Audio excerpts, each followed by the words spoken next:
자, 오늘이 2021년 마지막 일요일입니다. 네.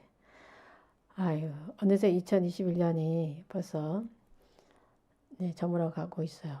다음 주면은 또 2022년이 시작이 됩니다. 아유, 나이가 들어가면서 점점 시간이 더 빨리 가는 게 느껴집니다.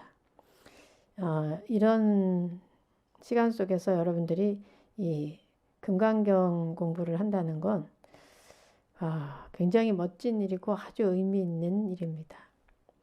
시간이 흘러가지만 그 시간을 어떻게 보내느냐. 어떤 사람들은 그저 놀고 먹고 뭐 잡담하고 이렇게 지내지만 우리 일요법회에 함께 하시는 분들은 진정한 삶의 의미가 무엇인가? 진정한 나가 무엇인가? 나라고 하는 것은 무엇인가? 나는 무엇에 의지해야 하는가? 이런 또 진리의 실체와 함께 하고 진정한 나로 가까이 다가가는 그런 또 소중한 시간이 되는 그런 기회를 갖고 있는 분들이기 때문에 그 누구보다도 정말 삶을 의미 있게 사는 것이며 복이 많다고 할 수가 있죠. 자, 어제 아주 역사적인 일이 있었는데 여러분들 아세요? 어제 아주 역사적인 일이 있었어요. 크리스마스를 맞이해서 미국 나사에서 그 우주 망원경을 발사를 했거든요. 그 제임스 웹 우주 망원경이 발사가 됐는데 이 우주 망원경이 발사된 것은 우리 인류의 아주 또 새로운 변화와 또 지식을 전달해 줄 거예요. 원래 그 허블 망원경이 그동안 지구를 중심으로 지구를 중심으로 해서 지구 주변을 돌면서 여러 가지 정보를 이렇게 정보를 흡수해서 그것을 우리 지구에 전달해 줌으로써 많은 변화가 있었어요. 그 중에 하나가 특히 블랙홀을 발견한 거. 그만큼 멀리 볼 수 있기 때문에. 근데 이번에 발사한 이 제임스 웹 우주 망원경은 그보다도 더 아주 먼 거리로 이제 발사가 돼가지고 이 우주의 생성 원리, 우주의 기원까지 다 이렇게 그 정보를 알아낼 수 있다고 해요. 뭐 토성이나 목성 이런 데 있는 그 작은 돌까지도 다 이렇게 그 변화와 그 실체를 알아낼 수 있는 그런 아주 대단한 그 망원경이 지금 우주 공간으로 발사가 됐어요. 그래서 이 제임스 웹 우주 망원경이 발사됨으로써 아주 또 우리가 몰랐던 새로운 그런 사실들, 우주의 그 비밀을 또 알게 되는 그런 시점이 되기 때문에 너무나도 의미가 있는 그런 순간이죠. 네. 그 순간에 여러분들이 함께 하고 있어요. 이 제임스 웹 우주 망원경이 만들어지는 데까지는요, 거의 30년 가까이 만들었다 그래요. 25년 걸렸다고 하는데, 이 1996년에 시작을 했대요. 1996년에 이제 앞으로 허블 망원경이 수명을 다 돼가니까 새로운 망원경을 만들어야 된다. 그동안 이제 많은 그 시행착오와 또 많은 어려운 일들이 있었지만 그것을 다 극복을 해내고 25년에 걸쳐가지고 그 망원경을 만들어 냈어요. 근데 그 금액만 해도 100억 달러래요. 100억 달러. 그 망원경 하나 만드는데 들은 비용이 100억 달러. 우리나라 돈으로 11조 8천억 원. 대단하죠? 그렇게 큰 금액을 이제 투자를 해서 우리가 우리의 그 근원을 살피기도 하면서 또 우주의 기원, 우주에서 일어나고 있는 모든 일들을 우리가 명확하게 또 알아보는 그런 기회가 되고, 또 어느 행성에 또 지구처럼 이런 생명체가 살고 있는 그런 곳이 있는가에 대한 것도 또 조사할 수 있는 그런 아주 중요한 그 망원경인 거죠. 예. 여러분들 몰랐나요? 나만 알고 있었나요? 아주 정말 역사적인 날이었어요, 어제는. 그 역사적인 순간에 우리가 함께 하고 있었다는 것만 해도 아, 굉장히 흥분되는 그런 시간입니다. 아마도 2022년부터는 아주 좋은 일이 많이 생기지 않을까. 예. 또 새로운 변화의 시기가 올 것 같아요. 새로운 정보에 의해서 또 우리 우주에서 일어나고 있는 또 새로운 사실들을 더 알게 되겠죠.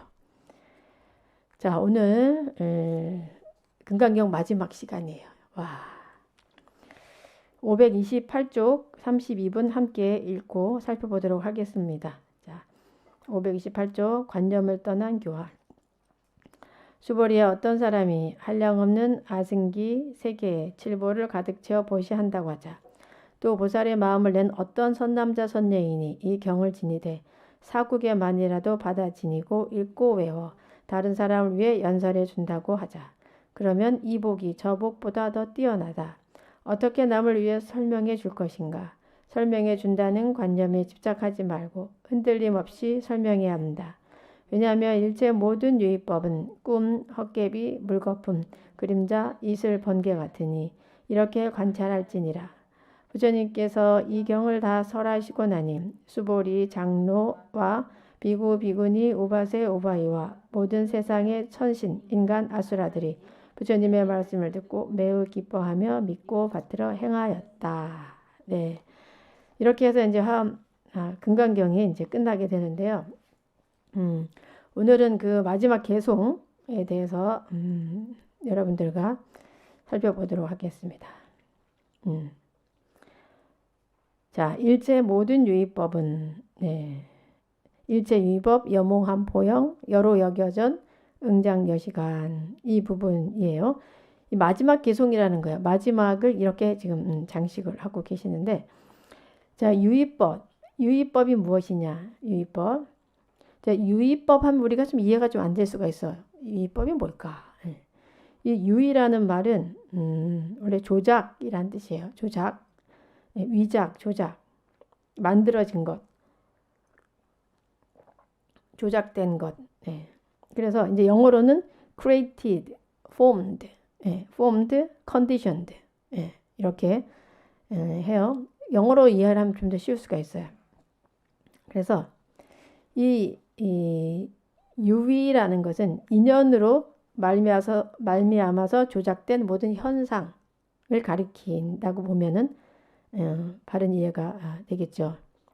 결국은 이제 우리가 경험하는 현상 세계를 말하는 거예요.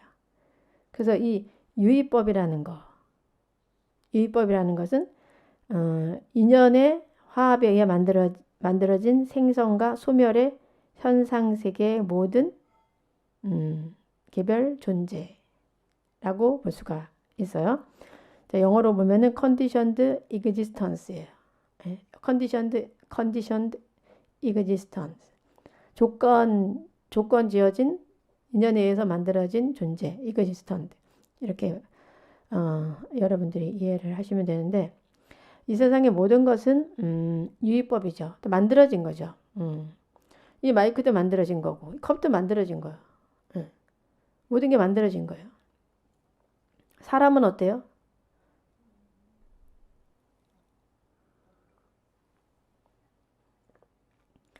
사람도 만들어진 거죠? 어떻게 만들어졌어요, 우리는? 엄마, 아빠의 사랑에 의해서 만들어졌죠? 응.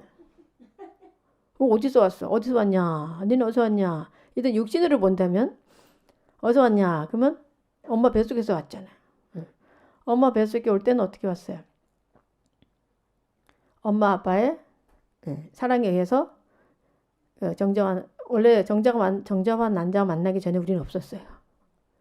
그런데 조건이 만들어진 거죠. 정자와 낭자가 만남으로써 수정이 되면서 우리가 이렇게 만들어진 거죠. 우리 몸도 유의법인 거죠. 조건에 의해서 만들어진 모든 존재. 유의법 아닌 게 없죠. 이 세상 모든 것이 다 유의법이죠. 우리 눈에 보이는 현상들은 다 유의법이에요.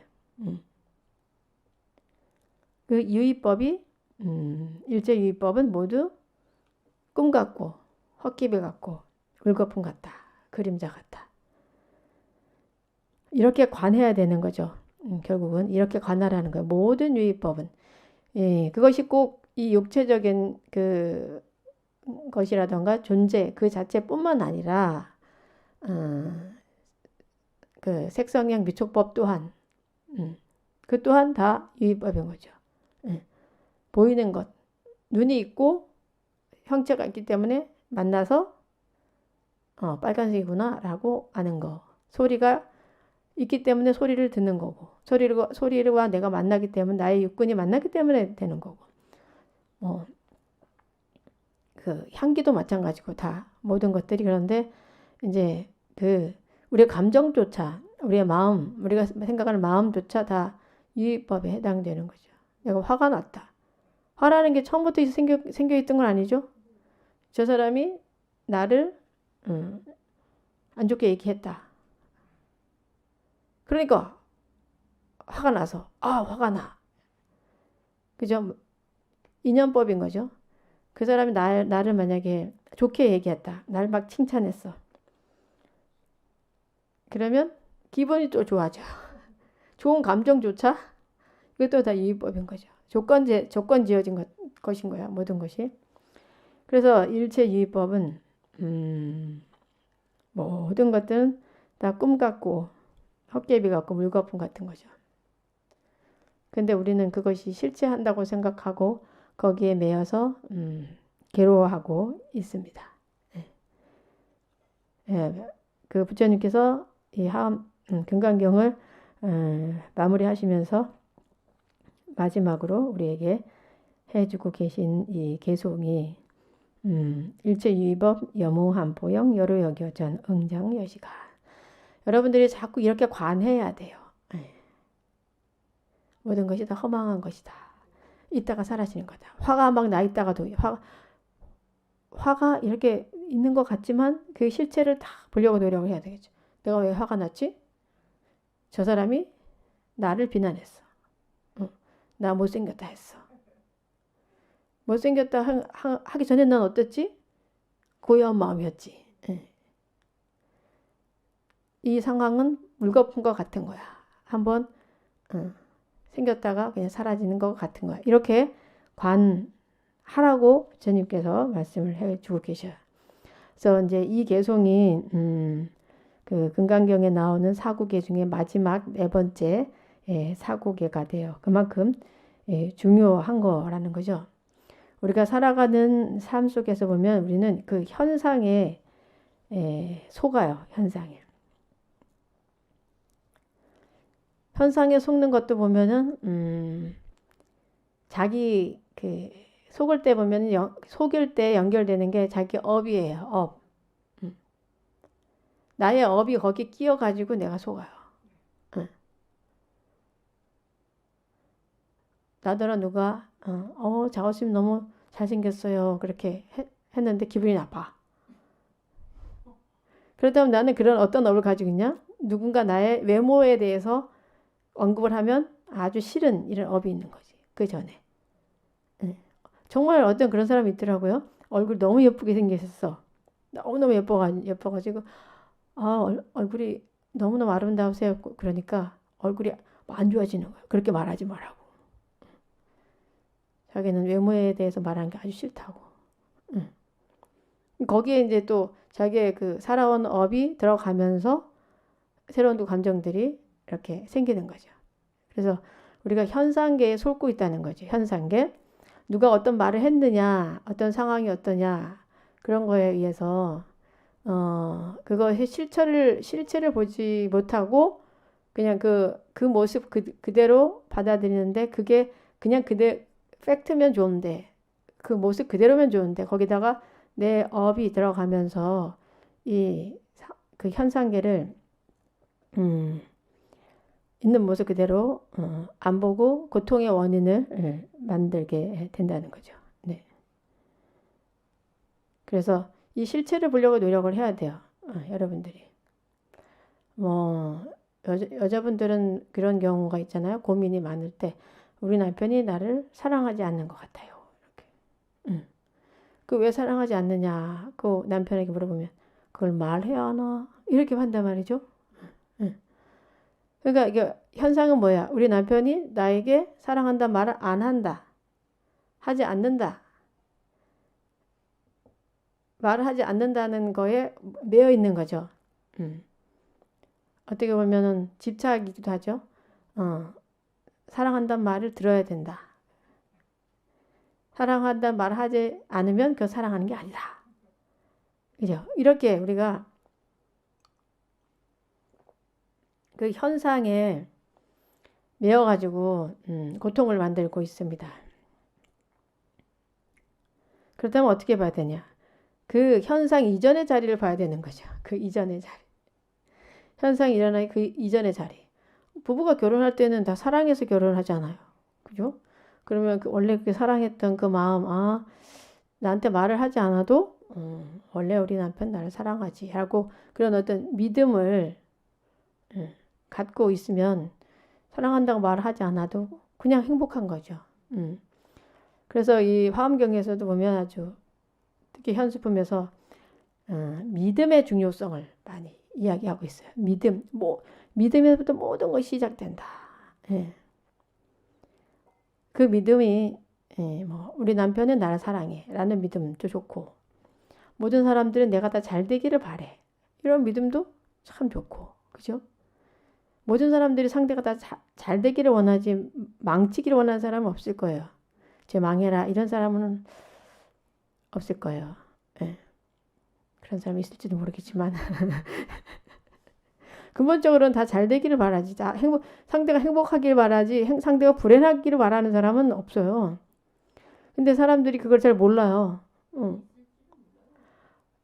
그 업에 의해서 그럴 수는 있지만 이렇든 만약에 그 사람이 나를 망해라 하는 사람이라 하더라도 저 사람은 내가 잘 되기를 바래 라고 믿으면 나에게 이익이에요. 예. 나한테 이익되는 대로 살아야지. 예. 저 사람은 나 망하라고 하는 거야. 이렇게 거기다 의심이 조금 들어가면 그때부터는 내 고통이 돼. 그죠? 예. 그래서 이런 우리가 보이는 그 현상계 말에 속지 말고 이 행동에 누구의 행동에 속지 말고 해야 돼요. 글에 속지 말고 그 글 이전의 자리를 항상 보려고 노력해야 되고 사실 우리의 본체의 자리에서는 모두가 부처인 거죠. 모두가 부처인 거죠. 근데 내가 그 사람을 부처로 대할 때 그 사람은 나에게 또 부처로 대해 줄 수가 있는 거예요. 네. 내가 그 사람을 의심하면 그도 나도 의심할 수밖에 없는. 네. 아주 묘합니다. 그래서 이 말이라는 게 아주 소중해요. 말에 따라서 모든 세상이 다 만들어져요. 부처님께서 지금 간곡히 말씀하고 계신 것은 32분까지 다 설명을 하시고서는 자, 일체유의법 여모한 포영이다. 모든 현상계에 일어나는 것들은 다 꿈 같고 다 물거품 같은 것이다. 너가 잡고 있는 그 고통 그거 허망한 것이다. 그게 다 물거품 같은 건데 너는 왜 그걸 잡고 있느냐? 물거품을 왜 잡고 있느냐? 꿈을 왜 잡고 있지? 그러는 거죠. 꿈에서 깨면 어때요? 우리 꿈에서 깨야 돼요. 꿈에서 깨면 아주 있는 모습 그대로 편안한데 꿈속에서 누가 나를 막 쫓아오고 나를 막 때리고 막 그러고 있어요. 막 괴로워 죽겠어요. 막.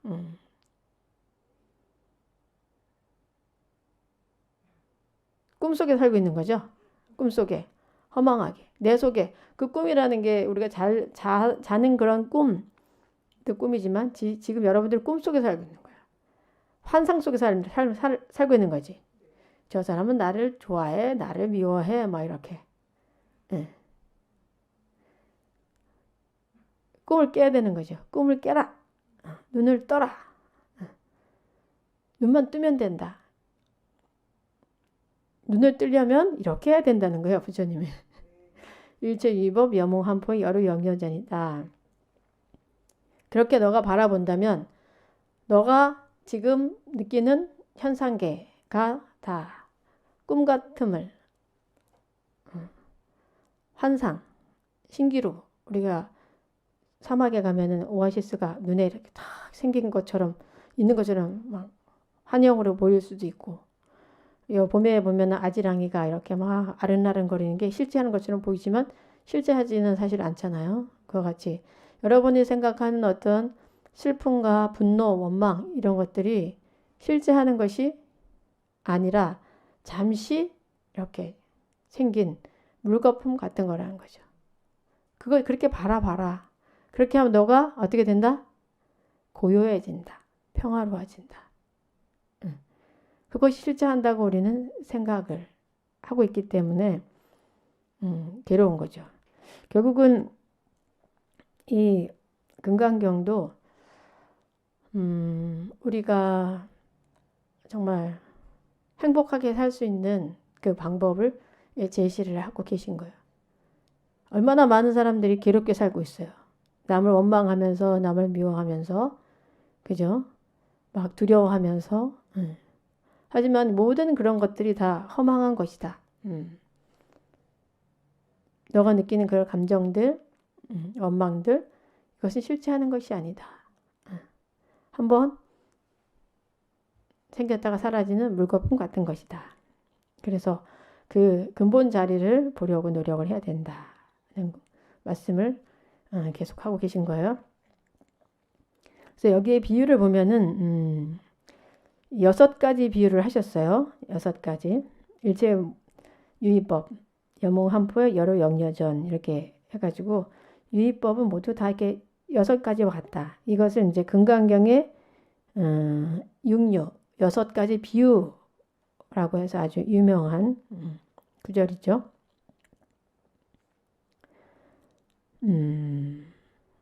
그래서 결국은 이 본질에 들어가면은 영원 불변하는 실체는 없다는 거예요. 자, 하나씩 볼까요? 꿈. 여러분들 어젯밤에 어떤 꿈 꿨습니까? 좋은 꿈 꿨어요? 사람들을 꿈 꾸고 나서 스님한테 이거 무슨 꿈이에요? 물어보는 게 참 많아요.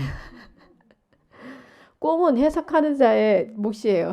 그래서 무조건 여러분들 꿈을 꾸면 좋게 해석을 하세요. 좋게. 좋은 꿈인 거예요. 다. 그렇게 생각하면 좋은 일이 생겨요. 제가 한창 불사를 시작할 때 어떤 꿈을 꿨냐면 꿈에 사람을 죽였어요. 제가 꿈에 사람을 죽여서 땅속에다 묻었어요. 근데 그 꿈을 꾸고 나서 얼마나 괴로웠는지 아이고 내가 사람을 죽여서 땅속에 묻다니 너무 괴로웠어요. 그런데 그 꿈을 한동안 한동안 그 꿈을 꾸고 막 좀 마음이 누구한테 말도 못해 괴로워. 그랬는데 우연히 제가 꿈 분석을 배우게 됐거든요. 꿈 분석을 배우게 됐는데 꿈 분석에 의하면 사람을 죽이는 건 아주 좋은 거예요. 그리고 땅속에 묻었잖아요. 그거는 숨겨진 돈인 거예요. 그래서 그 당시 때 그 불사를 시작할 때 드러난 돈은 없었지만 사람들이 여기저기서 막 이렇게 부탁을 막 보내주시고 막 결국은 그렇게 됐는데 그 얼마나 좋은 꿈이에요, 그죠? 모르니까 아이고 내가 스님이 어떻게 사람을 죽일 수 있나 이렇게 생각을 하잖아요. 이게 몰라서. 그러니까 우리가 이 꿈이라는 게 무의식의 반영이기 때문에 옛날에 우리가 그 원시 시대에 살 때는 나가서 동물을 잡고 하면 그게 되게 좋은 건 거예요. 사슴을 한 마리 잡아오고 막 이렇게 하면은 그걸 잡아다가 사람들 다 나눠 먹잖아. 그게 우리 무의식에 다 있는 거죠. 그래서 죽인다는 것은 그런 의미가 있는 거예요. 성사시키는. 예. 그래서 여러분들이 모든 어떤 꿈을 꾸든지 아유 이 꿈은 좋은 꿈이다. 이렇게 생각해야지. 그 꿈에 매이면 또 안 됩니다. 자, 꿈이라는 게 허망하잖아요. 눈 뜨면 사라지는 거죠. 아무리 꿈속에서 무슨 금은보화를 가졌다 하더라도 눈 뜨면 그냥 사라져. 그 다음에 환과 같다. 아지랑이 같이 생겼는데 빛이 어느 날 보면은 사라져. 아른아른 게 사라져. 그 사막에 오아시스가 환상으로 생겼다가 사라져. 이와 같이. 그 다음에 물거품. 물거품이 얼마나 짧게 사라집니까? 그죠? 바닷가에 그 물거품이 한순간에 사라지죠. 그림자 같아, 그림자. 그림자도 마찬가지죠. 실체가 아니죠. 이슬과 같아, 아침 이슬. 이슬이 있다가 해만 뜨면 사라져. 잠깐 만에 사라지죠. 또 번개. 번개도 잠깐 치고 사라지는 거죠. 그러니까 결국은 잠시 형태를 취할 뿐 찰나간에 사라지는 거죠. 근데 우리는 이 사라질 존재를 붙잡고 영원한 것처럼 붙잡고 있는 거죠. 그게 참 내려놓기가 어렵습니다. 그죠? 특히 남을 미워하는 마음, 이거 정말 내려놓기가 힘든데 누군가 나를 해쳤다. 나한테 손해를 끼쳤다. 그렇게 했을 때 그 원망하는 마음, 미워하는 마음 내려놓기 되게 힘들지만 이와 같이 관해야 되는 거죠. 그 사람을 만났기 때문에 이 원망하는 마음이 처음부터 있었던 게 아니라 그 사람을 만났기 때문에 이렇게 생긴 거고 그 사람이 또 나를 해치는 말을 한 것은 그 사람의 살아온 가정 속에서의 그 업이 좀 자비롭지 못하고 그죠? 좀 험하게 자라다 보니까 자기도 그렇게밖에 말을 못한 그런 환경이 있었던 거죠. 그래서 이런 어떤 조건들을 여러분들이 봐야 돼요. 그 조건들을 보면 그래 그 사람이 나를 험하게 했지만 그럴 수밖에 없는 상황이었구나. 이 사람의 조건은 그랬구나. 라고 이렇게 자꾸 들어가다 보면은 그것이 이제 이해가 되면서 여러분들이 마음을 좀 내려놓을 수가 있게 되는 거죠. 자, 그런데 여기 보면 6가지로 비유를 하셨잖아요. 근데 한 가지만 들면 되는데 왜 이렇게 6가지를 드셨을까? 그냥 하나 물거품 같다 하면 되는데 6가지 비유를 다 들면서 말씀을 지금 하셨잖아요. 자, 이것은 그만큼 바로 그 중생들이 너무 집착하기 때문에 그런 거야. 집착하기 때문에 그 집착을 좀 없애주기 위해서 6가지 비유를 하셨는데 이런 말이 있잖아요. 누군가 돌아가셨을 때 아버지나 어머니 돌아가셨을 때 아유 우리 아버지 꿈에라도 한번 봤으면 좋겠다. 우리 남편 꿈에라도 한번 봤으면 좋겠다. 이렇게 하잖아. 근데 어차피 돌아가신 분인데 우리는 그만큼 집착이 강하다는 거죠. 어차피 못 만나는 분인데 환상으로라도 만나고 싶다. 이 정도로 우리 중생들은 아주 집착이 아주 강하기 때문에 이렇게 말씀을 하신 거죠. 근데 사실 꿈과 같다고 부처님이 이야기를 아무리 해도 우리 중생들은 잘 받아들이지가 않아요. 왜냐면 나에 대한 집착 때문에 나에 대한 집착. 그거 어떻게 하겠어, 그죠? 그러니까 부처님께서 사구계를 계속 명심을 해라. 너무 자꾸 집착되니까 사구계를 명심을 하고 그 실체를 보려고 노력을 해라. 사실 우리가 집착, 애착만 끊어도요, 참 공부가 많이 성장돼요. 애착. 내 상황에 대한 애착이 많잖아요. 아이에 대한 애착, 남편에 대한 애착, 뭐 부모에 대한 애착, 그 애착이 굉장히 많아서 고통을 또 우리가 겪게 되잖아요. 그래서 이 고통의 근원은 애착이라는 거죠. 그러면 이 애착하는 그 대상에 대해서 그 대상이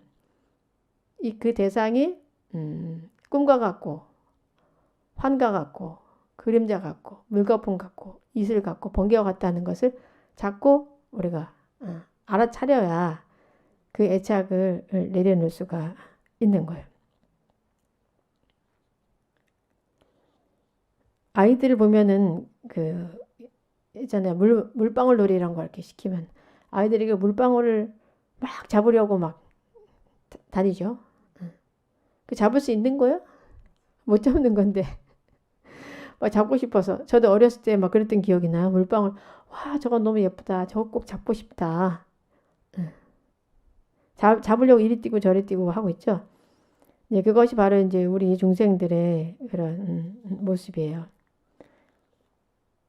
모든 것이 다 허망한데 허망함에도 불구하고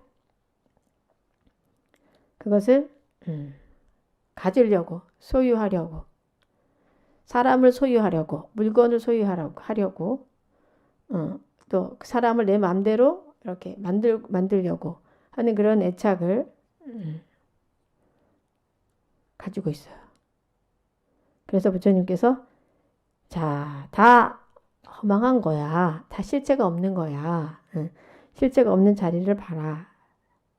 이렇게 말씀을 하시는 거죠. 그러면 이렇게 보면은 어떤 사람도 이게 또 단견에 빠질 수가 있어. 다 허망하니까 뭘 내가 왜 사느냐. 그렇게 생각할 수 있죠. 또 그거는 그렇게 하면 또 안 돼요. 진공묘유에 진공묘유 공한 가운데 묘한 작용이 있는 거예요. 공한 가운데 우리가 이 부처의 성품 자리 속에서 일어나고 있는 그런 어떤 작용들이 이 세상을 아름답게 할 수가 있는 거죠. 부처님이 이 세상에 오심도 그렇잖아요. 중생들이 너무 막 괴롭게 사니까 그 괴로움에서 벗어나서 너가 얼마나 소중한 존재인지 너가 얼마나 위대한 존재인지를 알게 해주기 위해서 이 세상에 오신 거죠. 이제 부처님처럼 그런 마음 누구에게나 가지고 있는 그 불성자리 그 불성자리를 우리가 만난다면은 진리의 실체를 만난다면은 거기에서 벌어지는 아름다운 일들이 이 세상을 아주 복되게 아름답게 할 수가 있죠. 다만 이 말씀을 하신 거는 그만큼 중생들이 집착하기 때문인 거예요. 이 현상계에 너무 집착을 하니까 이 집착을 내려놓게 하기 위해서 이런 말씀을 주신 거죠. 그래서 여러분들이 집착하는 그 마음자리를 보기만 해도 고요해져요. 어떤 화의 마음이 있을 때도 그 화의 마음을 보면서 야 이것은 다 물거품 같은 거야. 다 조건에 의해서 만들어진 거지. 내가 왜 여기에 이렇게 매여 있지라고 생각만 해도 마음이 고요해지죠. 그냥 미워 저 사람 미워. 이 세상에 사라졌으면 좋겠어. 막 이렇게 미워하는 마음이 있었는데 이거 내가 실체도 없는 물거품 같은 거를 왜 이렇게 잡고 있지? 너 바본가? 이렇게 바라보기만 해도 마음이 고요해지죠. 그래서 이 불교는 있는 모습 그대로의 그 실체를 그대로 바라봄으로써 평화를 찾는 종교예요. 있는 모습 그대로 바라본다는 거. 사실 우리가 업이 있기 때문에, 업이 안경이 있기 때문에 이 안경이 파란색으로 이렇게 렌즈가 되어 있다면은 파랗게 보이고, 빨간색 렌즈로 되어 있다면 빨갛게 보여요. 그래서 보는 사람들이 다 달라요. 자기 업으로 보기 때문에 똑같은 현상을 보고도 어떤 사람은 좋게 보는 사람이 있고 어떤 사람은 안 좋게 보는 거죠. 네. 이상적인 모습은 어떤 모습이죠? 내가 고요해지려면, 내가 평화로워지려면은 어떻게 해요? 안경을 닦아야지. 안경을 닦아서 맑은 안경을 만들어야 되는 거야. 맑은 안경. 있는 모습이 그대로 보이는, 내가 빨간 렌즈를 껴서 세상에 빨갛게 보이는 게 아니라 내가 이 렌즈를 깨끗이 닦아서 이 빨간 거는 빨간대로, 파란 거는 파란대로, 있는 모습 그대로의 실체가 보이면 거기서 평화를 얻게 되는 거죠. 그래서 부처님께서 금강경을 통해서 이 실체를 말씀해 주고 계신 거예요. 우리가 못 보니까. 우리 업의 안경이 너무 두꺼워가지고 못 보고 있으니까, 야, 일체유의법 모든 현상계 이 존재들은 다 여몽 환포형이야. 다 꿈 같고 그림자 같고 환 같고 물거품 같은 거야 라고 시각을 이렇게 주신 거야. 네. 그럼 우리가 어떻게 해야 되겠어요? 그 사고계를 가슴에 탁 새기고 그대로 봐야 되겠죠. 그대로 보고 실천해야 되겠죠. 그런데 이렇게 하고 있는 사람이 얼마나 될까? 그죠? 아닌데요, 부처님. 꿈 아닌데요. 물거품 아닌데요. 이렇게만 주장하고 있는 우리들을 우리가 보게 됩니다.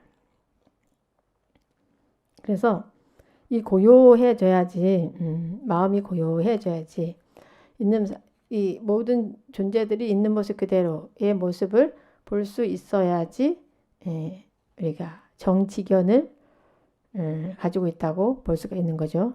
바른 그런 생각을 가지고 있는 거죠.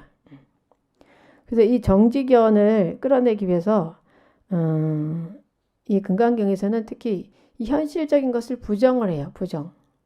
부정을 통해서 긍정을 이끌어내고 있어요. 전체적으로 이렇게 다 보면은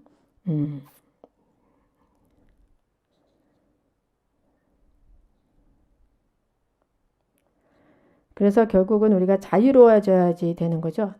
사물을 있는 모습 그대로 볼 때 자유로워지는 거예요. 네. 있는 모습 그대로 안 보면 자유롭지 못해요. 우리가 쉽게 얘기를 들었을 때 어떤 사람이 이러는 거예요. 당신 왜 나한테 그렇게 말해요? 왜 나한테 왜 화내요? 그래. 화 안 냈는데요? 그러면 화냈잖아요. 화 안 냈어요. 화냈잖아요. 그러면 그래서 상대가 같이 화 안 냈다면 안 냈는데요 하고 싸우는 경우가 있잖아요. 그죠? 화 안 냈는데요. 그러면 화 안 냈구나 라고 있는 그 사람이 그 말 그대로 이렇게 수용할 필요가 있는 거죠. 화냈다고 느끼는 것은 나의 업의 안경일 뿐이죠. 그래서 우리가 그 마음이 고요해져야지 자유로워지는데, 이 자유로워지기 위해서는 있는 모습 그대로를 자꾸 보려고 노력을 해야지 되는 거예요. 그 노력이 없으면은 어려운데, 아까 제가 비유를 들은 것처럼 당신 나 사랑하지 않지? 그럼 남편이 아니 사랑하는데. 근데 사랑한다고 말을 안 해? 그럼 말해야 되나? 그런 상황에서 남편이 당신 사랑하지? 그럼 그렇구나 인정을 해야 되는데 왜 말을 해? 말을 해야지 그 사랑하는 거지라고 막 이렇게 주장을 우리가 하게 되죠. 그래서 수용이 굉장히 중요해요. 수용. 여러분들 삶 속에서 수용. 상황이 어떤 상황인지 그 상황을 그냥 받아들이는 거예요. 아, 그렇구나 하고 받아들이면 여기서 끝나. 지옥이 끝나. 근데 안 받아들이고 우리는 아니야. 당신은 사랑한다면 나한테 사랑한다 말을 해야 돼. 내 남편은 하기 싫어. 성격이 그렇게 하는 사람이 아니야. 못해. 속이 간지러서 못해. 끝까지 자기는 우리 남편 나를 사랑하는 게 아니야. 하고 계속 괴로워하게 되는 거죠. 응. 그렇게 살면 참 이게 속이 편합니다. 사람들 말을 다 믿는 거예요. 응. 남편이 그래 난 말 안 해도 난 사랑해. 그렇군요. 고마워요. 이게 딱 끝날 건데 거기서 내가 가지고 있는 그 아상 때문에 사랑한다고 말해야지 그게 진정한 사랑이지라고 만약에 내가 걸려 있다면은 그게 자유롭지 않은 거죠. 마음이 고요하지 않으니까 우리가 이제 자유롭게 살아야 돼요. 이 또한 여러분들 참 몸이 건강하려면 사고가 자유로워야 돼요. 몸이 건강하려면 내가 뭔가에 이렇게 매여 있다면 어떤 집착이 돼 있거나 어떤 분노가 있거나 그렇게 하면 그게 몸을 쳐요. 그래서 굉장히 중요한 부분이에요. 내 마음에 일어나는 이런 것들을 그냥 다른 사람들이 얘기하면 그대로 받아들이고 수용하고 또 집착하지 않고 그렇게 하면 몸이 항상 평화로울 수 있는데 그런 집착이 있고 남을 미워하고 아니면 의심하고 이런 마음이 있으면은 내 몸이 건강하지 않을 수 있는 그런 조건들이 또 형성이 되기 때문에 몸도 마음도 자유롭지 않은 그런 사람이 우리가 될 수가 있어요. 근데 많은 사람들이 이런 그 오류를 범하고 있죠. 우리 모두가 이걸 어떻게 해야 될지 몰라가지고 그래서 이렇게 그 어떤 바깥 경계나 물질에 욕심이 섞여 있을 때 그럴 때는 절대 우리가 옳은 판단을 하기가 어려워요. 내 욕심이 섞여 있을 때 옳은 판단을 하기가 어려워. 그래서 고통스러워지는 거예요. 내 욕심. 당신이 꼭 나한테 사랑한다 말해야지. 이 욕심이잖아. 그죠? 그 욕심이 들어가면 그냥 팩트는 우리 남편이 나를 사랑하는 게 팩트인데 아니야. 당신은 사랑하지 않아.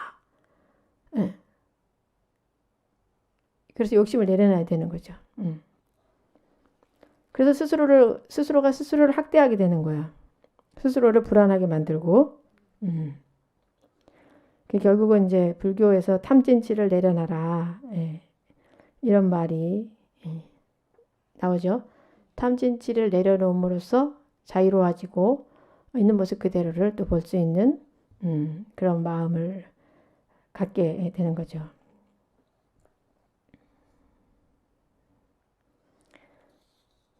얼마나 우리가 이 상에 집착을 하면 부처님께서 이렇게 금강경을 통해서 상을 내려놔라고 하시겠어요. 집착을 내려놔라. 그래서 이 금강경을 독송을 하고 또 이 금강경대로 살려고 노력하다 보면 많이 자유로워지고 또 우리가 행복해질 수가 있는 거예요. 상이 참 우리 인생을 불행하게 하는데 그 어떤 상이든 내가 첫째는 내가 상을 가지고 있다는 걸 좀 알아차리는 게 필요해요. 이것은 이렇게 해야 된다라는 어떤 사고의 상기도 하고 나는 엄마다 하는 상, 나는 스님이다 라는 상, 나는 제과자다 라는 상, 나는 아버지다 라는 그런 상, 나는 절에 왔는데 우리 절에 난 신도회장이다 이런 상 그런 상이 있으면 그때부터 서로 간의 갈등과 고통이 시작이 된다는 거죠.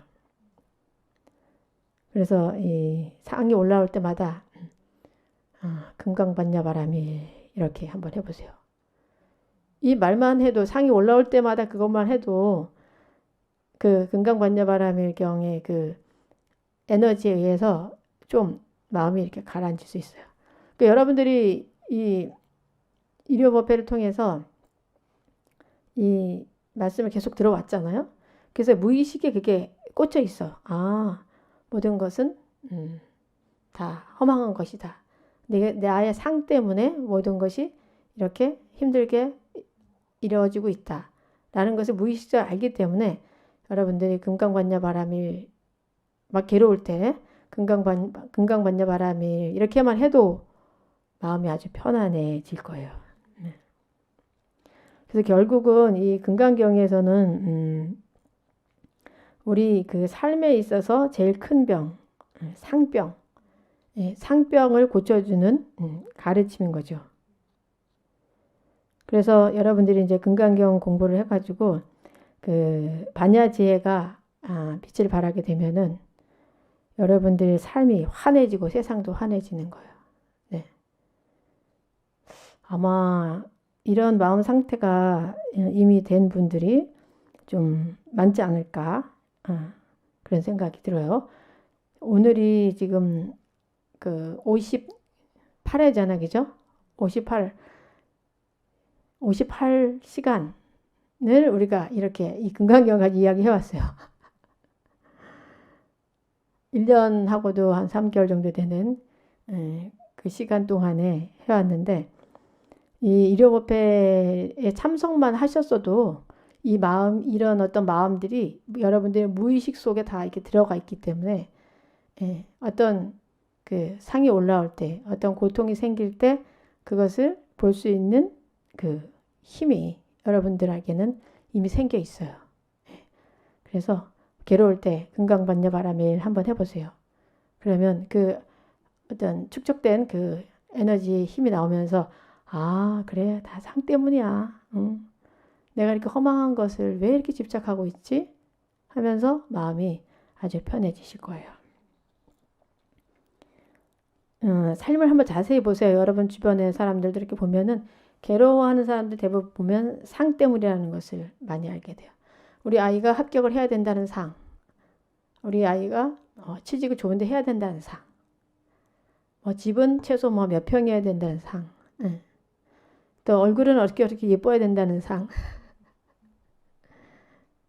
그 상 때문에 괴로운 건데 우리가 이 세상에 태어난 이상은 괴롭게 살지 말고 행복하게 살아야 돼.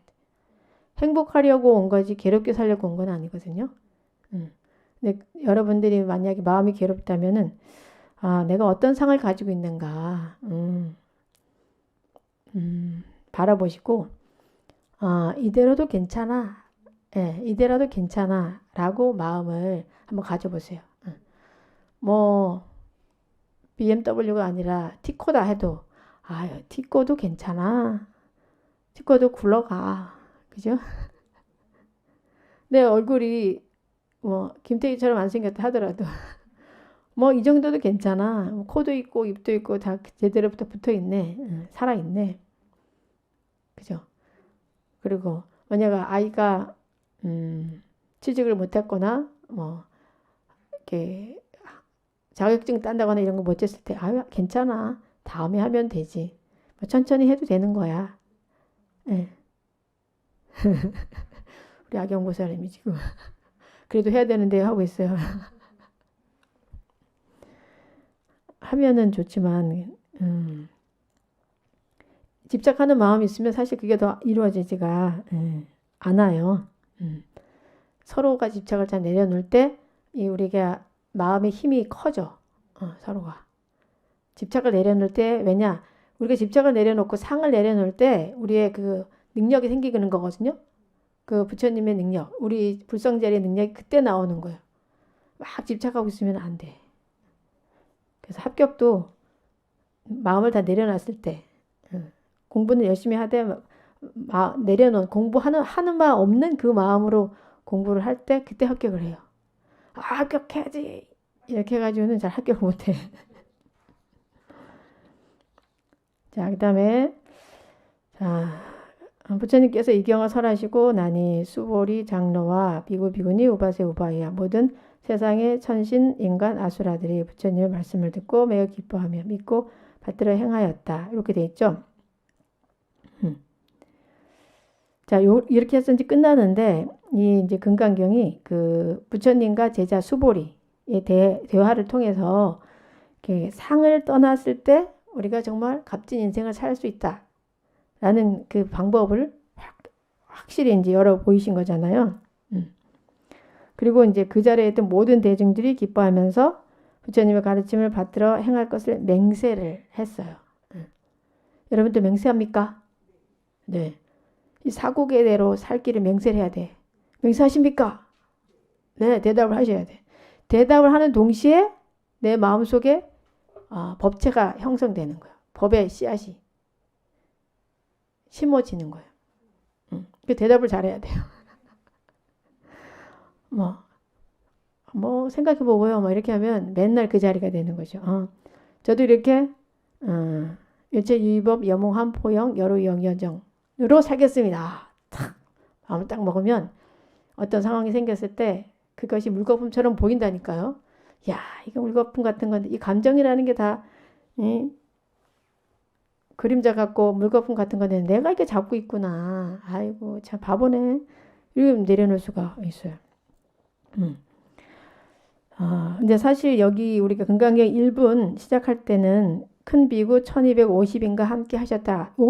요것만 나왔었거든요. 근데 지금 뒤에는 오바세 오바이 비구 비구니 이렇게 다 나오잖아요. 네. 그래서 사람들이 어유 원래 안 계셨는데 왜 어디서 나타나셨나 이렇게 생각할 수가 있지만 원래부터 거기 계셨던 거예요. 계셨는데 언급을 안 했을 뿐이고 언급은 비구 1250인을 말씀하심으로써 좀 더 이 비구들한테 집중해서 말씀한 것 뿐이에요. 자, 우바세는 누구예요? 우바세. 우바세는 남자 신도, 우바이는 여자 신도를 의미를 합니다. 우바세, 우바이뿐만 아니라 세상의 천신, 인간, 아수라 등 다 와서 부처님의 그 법문을 들은 거죠. 그래서 지금도 우리 눈에는 보이지 않지만 이곳에도 이 천신, 아수라 다 와 있을 수도 있어요. 예, 부처님 법을 설한 자리에는 많은 그 보이지 않는 존재들까지 와서 다 그 법문을 듣게 되는 거죠. 왜냐? 모든 존재들은 행복하게 살고 싶고 고통에서 벗어나고 싶어 하기 때문이에요. 그 고통에서 벗어난다는 거, 해탈한다는 거. 행복하고 싶고 해탈하고 싶잖아요. 자유롭고 싶고. 근데 그 방법을 모르기 때문에 항상 그 방법을 알고 싶어 하죠. 근데 부처님은 항상 그 방법을 명확하게 말씀해 주시기 때문에 나도 부처님처럼 자유로워지고 싶다. 이런 마음을 가지고 있으면 여기 빛이 난다 그래. 그 부처님 경전이 있는 곳이라던가 설법하는 장소인데 거기서 빛이 난대. 빛이 나면 그 하늘의 천신이나 우리 눈에 보이지 않는 그 존재들이 야 저기 가서 법문을 들어야 되겠다 하고 온다고 그래요. 그래서 이 부처님 그 정법의 실체를 담은 거죠. 이 금강경이. 그래서 이 금강경은 너무도 이제 귀한 경이라서 천상에서도 귀하고 욕계, 색계, 무색계 이분들이 다 욕계, 색계, 무색계에 계시는 분들이죠. 그래서 그만큼 귀한 것이다라는 것을 말씀을 지금 하고 계신 거예요. 이렇게 해서 금강경이 이제 끝나는데 전체적으로 조금 우리가 지금까지 금강경 내용을 좀 살펴보도록 또 하겠습니다. 자, 금강경의 원 제목은 금강반야 바라밀경. 네. 금강은 뭐예요? 다이아몬드. 네. 그리고 바라밀은 도피안. 결국은 그 금강 같은 그 지혜. 다이아몬드는 모든 걸 다 자를 수 있잖아요, 그죠? 네. 날카롭고 아주 빛나는 그 존재가 아니라 물건이잖아요, 다이아몬드가. 그래서 이 금강 같은 지혜로 도피안, 고통의 세상에서 고통이 없는 저 피안의 세상으로 건너게 해주는 그런 경이라는 거예요. 금강 같은 그 지혜의 엑기스가 뭐예요? 지금 마지막 사국이잖아. 사국이가 지금까지 4개가 나왔잖아요. 자, 첫 번째 나왔던 그 사국에는 뭐예요? 범소유상, 계시어망, 약견재상, 비상직견열이에요. 자, 무릇 상이 있는 것은 모두 허망하나니 만약 모든 상이 상이 아님을 본다면 그건 열애를 보느니라. 이게 첫 번째 계승이었죠. 예. 마지막 계승하고 거의 상통하죠. 결국은 모든 상은 허망하다는 거야. 우리가 보는 현상계에 있는 거 이런 것들 다 허망이 왜? 사라질 거기 때문에. 인연에 의해서 생긴 거고 인연에 의해서 사라질 거기 때문에. 그래서 모든 상이 상이 아님을, 저기 실체하는 상이 아님을 본다면은 바로 그 자리에서 뭘 본다? 열애를 본다. 그 마음자리에서 열애를 본다는 거예요. 그 다음에 두 번째 그 사고계가 불용주색 생심, 불용주성향 미촉법 생심, 의무소주 이생기심이었어요. 세계 머물러 마음을 내지 말며 성향 미촉법에도 머물러 마음을 내지 말고 응당 머문 바 없이 그 마음을 낼지니라. 네. 같은 의미죠. 보이는 현상계, 들리는 현상계, 뭐 우리가 향기 맡는 현상계에 집착해서 머물러서 마음을 내지 말고 머문 바 없이 그 마음을 내라. 세 번째 그 사국에는 야기색교나 이음성고와 시인행사도 불능견열해. 만약 색으로 나를 보거나 소리로 나를 구한다면 이 사람은 삿된 도를 행하는 것이니 열애를 볼 수 없느니라. 어떤 형상으로 부처님을 보려고 하는 경우가 종종 있어요. 아, 부처님이 내 꿈에 나타나서 이렇게 해주면 좋겠다. 뭐 부처님의 소리가 들려서 이렇게 하면 좋겠다. 이렇게 하지만 그렇게 구한다면은 이 사람은 삿된 도를 행하는 거라 했어요. 예. 그 열애를 볼 수 없다. 그러니까 상으로 열애를 보려고 하지 말라는 거예요. 그리고 이제 맨 마지막 그 사고계가 일체유의법, 여모한보영, 여루여경전, 응장여시간. 네. 일체의 모든 법은 유의법은 꿈과 같고 환과 같고 거품과 같고 그림자 같고 이슬과 같고 번개와 같으니 응당 이와 같이 간할지어다. 네, 이게 바로 금강반야바라밀경에서 말씀해 주시는 반야지혜인 거예요. 이 사국의대로 여러분들이 삶 속에서 실천을 하려고 노력을 하셔야 되는데 결국은 이 상이잖아요. 그 상. 사국의를 다 통틀어서 봤을 때도 상. 현상계에 보이는 이 상이 허망하다는 것을 알으라는 거예요. 허망하다. 허망함을 아는 그 자리, 허망함을 그대로 느끼는 그 자리에 열애가 나타나시는 거죠. 그 자리에서 열애를 볼 수 있는 거예요. 여러분들이 지금은 이것이 이제 머리로 이해가 되겠지만 머리가 아닌 자꾸 여러분들이 이렇게 자꾸 관하고 실천하다 보면은 이게 가슴으로 이렇게 확 느껴질 때가 이제 와요. 이렇게 확 느껴지면 이 우주와 내가 하나로 연결되는, 또 내가 부처님과 하나구나. 그것을 조금은 이제 느낄 수 있는 그런 순간들이 오죠. 그러면 여러분들의 삶 속에서 걸림이 없어지죠. 뭐 누가 나더러 뭐 못생겼다 하던 말든 나를 사랑하지 않는다 하던 말든 그저 고요한 그 마음자리에서 아 그래요, 네 그렇군요. 공부를 아이가 못해도 아이고 그래, 괜찮아, 건강해서 다행이야, 이렇게 현상계 그 모습에 매이지 않는 그런 아주 자유로운 그런 내가 될 수가 있어요. 그 상에는 지금 금강경에서는 4가지 상으로 지금 말하고 있죠. 그 상의 종류를. 상을 내려놔라. 상을 없애야 된다. 상을 없는 그 자리가 바로 부처님을 만날 수 있는 그 자리다. 그 상에는 아상, 인상, 중생상, 수자상이 있다. 처음에 아상. 아상은 나에 대한 고집이죠. 내가 누군데? 나는 이렇게 존중받아야 돼. 뭐 이런 마음, 나에 대한 고집, 또 인상은 또 남이라고 하는 데서 오는 그 차별상이죠. 음, 어, 남일 경우도 뭐 내가 애착하는 경우도 있고 또 싫어하는 경우도 좀 있는데, 음, 그 인상, 네가 어떻게 나한테 라는 이런 말. 그다음에 중생상.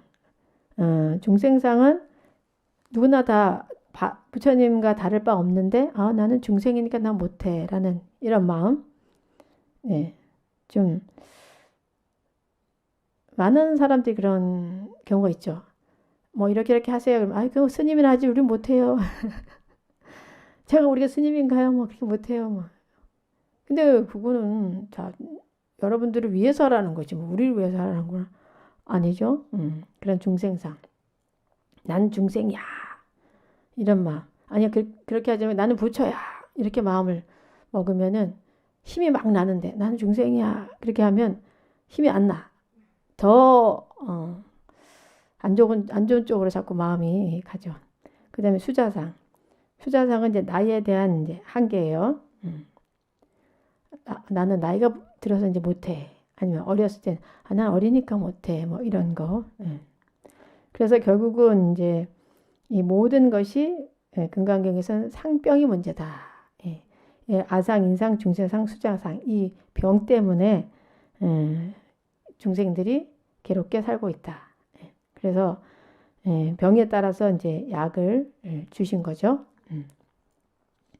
그래서 이 금강경의 대지는 파이집 현삼공이에요. 파이집. 파이집 뭐예요?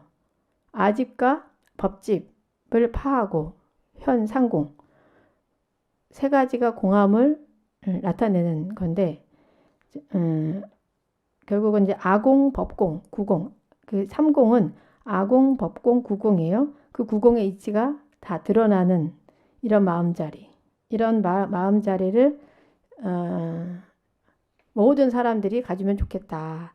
이 부처님의 제자들이 아집과 법집을 파하고 나라는 생각, 나에 대한 집착, 법집, 바깥의 경계에 대한 모두 존재하는 것들에 대한 그 집착을 내려놓고 아공, 내가 공하고 나도 공하고 바깥에 이 모든 존재들 현상계도 다 공하다는 것 모두 두 개가 다 공하다라는 그 구공의 자리를 그대로 드러내신 거죠. 여러분들이 그렇게 살아야 된다. 그렇게 살 때 바로 열애를 볼 수 있다. 그렇게 할 때 구름이 거친다. 구름이 거치고 현상계로 보이는 그런 구름들이 거치고 그 뒤에 파란 하늘이 그대로 이제 드러난다. 파란 하늘에서 정말 자유롭게 허공의 그런 파란 하늘의 마음, 그 마음 속에서 아주 자유롭게 살기를 바라는 그 부처님의 간곡한 말씀인 거죠. 그래서 이 도리가 워낙 훌륭한 도리이기 때문에 49제를 지낼 때 우리가 금강경 독송을 많이 해요. 그 매여있는 집착에서 벗어나게 하기 위해서 금강경 독송도 많이 하고 또 금강경 사경도 많이 해오게 하죠. 근데 여러분들이 금강경을 사경하고 독송함에 있어서 그냥 글만 하면 안 돼요. 이 깊은 뜻을 알고 다 관하면서 해야 돼. 야, 이게 다 이 현상에는 다 허망한 것이다. 집착할 바가 못 된다. 이 집착 때문에 이 상병 때문에 내가 이렇게 괴로워하고 있다. 이것을 자꾸 관하면서 경을 읽고 사경을 하고 그래야 진짜 수지 독성이 되는 건데 아유 뭐 사람들이 이게 금강경을 독성함에 있어서 나는 몇 독했다 이런 몇 독했다는 거에 치우쳐가지고 뭐 만독했다 이런 분들도 보면은 상이 아주 많아. 만독했다는 상이 있어. 아이고. 사실 내가 만독을 하고 아직도 상이 있다면 부끄러워야 돼요. 이게 만독하는 게 중요한 게 아니라 이것을 통해서 내가 상이 사라지는 거. 삶 속에서 상이 사라져야 되는 거지. 내가 뭘 해도 했다는 생각도 없어야 되는 거고. 항상 고요한 마음자리, 그 마음자리에서 행동하고 말하고 하는 그런 내 자신이 되어 있어야지만 진정 이제 금강경을 독송하고 또 사경했다라고도 볼 수가 이제 있는 거죠.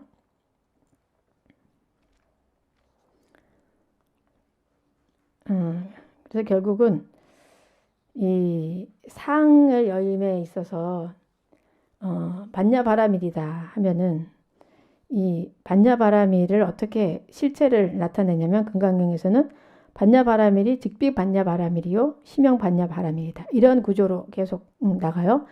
이 실체를 드러나면서 부정을 함으로써 반야바라밀이 직비 반야바라밀이요 심형 반야바라밀이다 이름하여 반야바라밀일 뿐이지 그 실체는 다르다. 그 실체에 접근하는 방법을 이렇게 씀으로써 아주 속이 시원하게 해주고 있죠. 자, 좌우스님이다 그러면 좌우스님이 좌우스님이 직비 좌우스님이요. 심형 좌우스님이다. 이렇게 되는 거죠. 그러면 뭔가 이렇게 탁 알아지죠, 그죠? 좌우스님이란 뭐 실체가 있는 건 아니잖아요. 이름하여 그냥 좌우스님이라고 할 뿐인 거예요. 이름하여 좌우스님이다. 이게 실체인 거죠. 이름하여. 뭐 금강경도 마찬가지죠. 금강경도 금강반야바라밀이 밀경이 직비 금강반야바라밀경이요. 심형 금강반야바라밀이다. 이렇게 해야지 실제로 금강반야바라밀을 제대로 아는 사람이라고 볼 수가 있죠. 자, 이렇게 마치면서 이제 우리가 처음에 그 금강경을 열었을 때 제1분 법회 인유분을 통해서 또 그 부처님께서 기원정사에서 앉으셔서 설법을 시작을 하시잖아요. 그렇게 시작을 해서 32분 응화비진분에 이제 이르러서 끝나는데 첫 번째 질문이 뭐였는지 기억하셔요? 수보리가 부처님께 첫 번째 질문을 어떤 걸 했는지 기억이 안 날 수 있죠? 네. 첫 번째 질문이 이거였어요. 경이롭습니다. 세존이시여. 여러께서는 보살들을 잘 보호해 주시며 보살들을 잘 격려해 주십니다. 네. 그러니까 부처님께서는 보살, 깨달음을 얻고자 하는 사람들 항상 잘 보호해 주고 계신다는 거예요. 여러분들의 마음에 저도 부처님처럼 깨닫고 싶습니다. 그래서 중생을 제도하겠습니다. 라는 그런 마음을 내면 부처님께서 잘 보호해 주시는 거예요. 그리고 잘 격려를 해 주셔. 세존이시여 가장 높고 바른 깨달음을 얻고자 하는 선남자 선여인이 어떻게 살아야 하며 어떻게 그 마음을 다스려야 합니까? 이것이 첫 번째 질문이었어요. 이 질문에 의해서 금강경이 펼쳐나간 거죠. 결국은 가장 높고 바른 깨달음을 얻고자 하는 선남자 선여인 우리와 같은 사람들이 어떻게 살아야 하며 어떻게 그 마음을 다스려야 합니까? 이 질문이 핵심 질문인 거예요. 이 질문에 대해서 부처님께서 이렇게 대답을 하셔요. 온갖 중생들을 내가 모두 완전한 열반에 들게 하리라. 이와 같이 헤아릴 수 없이 많은 중생을 열반에 들게 하였으나 실제로는 완전한 열반을 얻은 중생이 아무도 없다. 왜냐하면 보살에게는 아상, 인상, 중생상, 수자상이 있다면 보살이 아니기 때문이다. 네.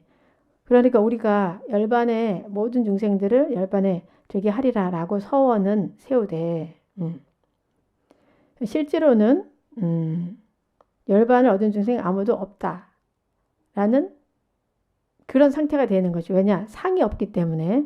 예. 네, 그리고 또 대답을 하시기를 보살은 모든 관념을 떠나 가장 높고 바른 깨달음의 마음을 내어야 한다. 형색, 소리, 냄새, 맛, 감촉, 마음의 대상에도 집착 없이 마음을 내어야 한다. 마땅히 집착 없이 마음을 내어야 한다. 마음에 집착이 있다면 그것은 올바른 삶이 아니다. 네. 결국은 마음에 집착이 없이 모든 대상에 마음을 내어야 한다. 바른 깨달음을 얻고자 한다면은 마음에 집착이 없는 상태, 결국 이 상이 없는 상태가 되어야만 바른 깨달음을 얻을 수 있다라는 것을 전체적으로 이렇게 설명을 해주고 계신 거예요. 자, 금강경을 이렇게 마치면서 우리가 무엇을 명심해야 될지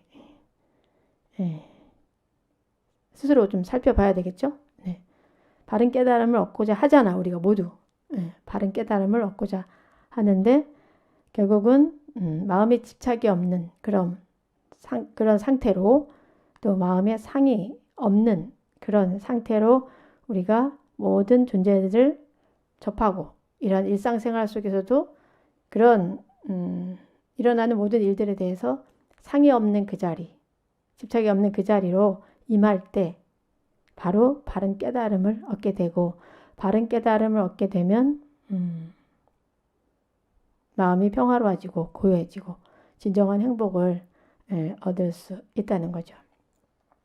그리고 특히 금강경에서는 보시를 함에 있어서 무주상 보시, 주함이 없는 보시, 상이 없는 보시를 많이 강조를 하셨어요.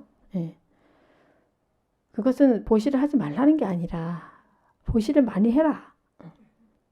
보시를 제발 좀 많이 해라.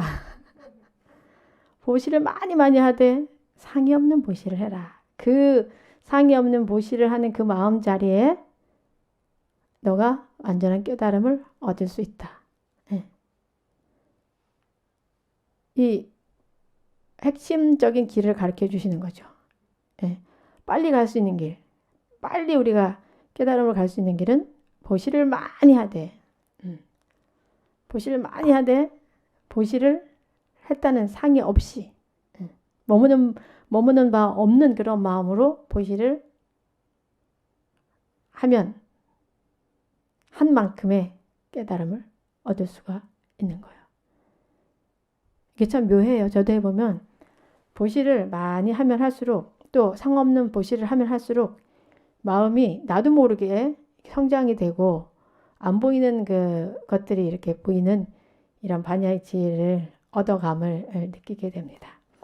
자, 이렇게 해서 금강경을 마칩니다. 자, 큰 박수 모두. 와, 그동안 너무 고생하셨어요. 제가 제안을 해주고 싶은 건 여러분들이 맨날 금강경을 한 번씩 읽으면 좋겠지만 그게 어렵잖아요. 바쁘시니까. 그래서 이 사국에만이라도 여러분들이 벽에다가 딱 붙여놓고 범소유산 계시영망부터 일제이법 마지막 개송 있잖아요. 개송을 딱 붙여놓고 매일 하루에 한 번씩 그 개송만이라도 읽는다면은 정말 도움이 많이 될 거예요. 내가 자꾸 어딘가 매이고 또 괴롭고 할 때, 내가 뭐에 집착돼 있지? 어떤 상을 가지고 있지? 그죠? 다 허망한데 나는 왜 허망한 걸 잡고 있지? 라고 한번 돌아보신다면은 아주 여러분들의 수행이 쉽게 업그레이드가 될 겁니다. 자, 2021년을 보내면서 우리 뭐 후회되는 것도 있겠지만 후회되는 것보다는 좀 감사한 부분을 좀 생각해 보면 어떨까 싶어요. 감사한 것을 자꾸 생각하면은 더 내년을 살 수 있는 힘들이 더 많이 나오거든요. 저는 여러분들이 2021년 어려운 시기에 일요 마음 행복법회 이렇게 늘 함께 해주셔서 너무 감사합니다. 아유, 한 분 한 분 들어올 때만 얼마나 힘이 나는지 몰라요. 열심히 준비를 하는데, 그죠? 사람들이 너무 적으면 좀 힘이 빠지다가도 또 많은 분들이 오시면은 아유, 더 막 힘나고 그렇습니다. 여러분들이 계셔서 또 계속 이렇게 방송을 통해서 경전 공부를 계속 할 수 있어서 너무 감사합니다. 그래서 오늘은 이제 금강경 이렇게 마치고요. 다음 주 1월 달부터는 이제 천수경 강의를 이 시간을 통해서 하려고 그럽니다. 천수경을 우리가 늘 독송을 하지만 그 천수경에 담긴 의미를, 깊은 의미를 잘 모르고 하는 것 같아요. 그래서 좀 더 우리가 좀 참된 불자로 거듭 나는 시간을 갖고자 천수경을 조금씩 조금씩 읽으면서 그 깊은 뜻을 좀 헤아려 보는 시간을 갖도록 할 겁니다. 더 많은 분들이 오실 수 있으면 좋겠어요. 네, 오늘 법회 함께 해주셔서 너무 감사합니다. 모두 행복하십시오.